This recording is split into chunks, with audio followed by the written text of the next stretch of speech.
ఒక అడవిలో ఒక జిత్తుల మారి నక్క ఉండేది. నక్క ఒకరోజు పులి వేటాడి చంపేసిన జంతువును తింటుండగా పులిని చూసింది నక్క. పులి ఆ జంతువుని తిన్న తర్వాత కొద్దిగా అక్కడ వదిలేసి వెళ్ళిపోయింది. ఆ కొద్దిగా వదిలేసిన జంతువుని నక్క తింటుండగా నక్క నోట్లో ఎముక ఇరుక్కుపోయింది. నక్క ఎంతో ప్రయత్నించినా దాని నోట్లో ఎముక మాత్రం బయటికి రాలేదు. బాగా ఆలోచించి నక్క కొంగ వద్దకు వెళ్ళింది. కొంగమావ, నా నోటిలో ఉన్న ఎముకను బయటికి తీస్తే నీకు మంచి బహుమతి ఇస్తానని కొంగకు ఆశ చూపించింది నక్క.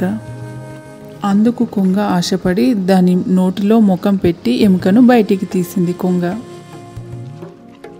ఎముక బయటికి వచ్చిన తర్వాత నక్క వెళ్ళబోబోయింది. కొంగ ఆపి నక్కను ఇలా అంది, అదేంటి నక్కమావ, నీ నోటిలో నుంచి ఎముక తీస్తే మంచి బహుమతి ఇస్తానని చెప్పి అలా వెళ్ళిపోబోతున్నావు అని అడిగింది కొంగ నక్కని.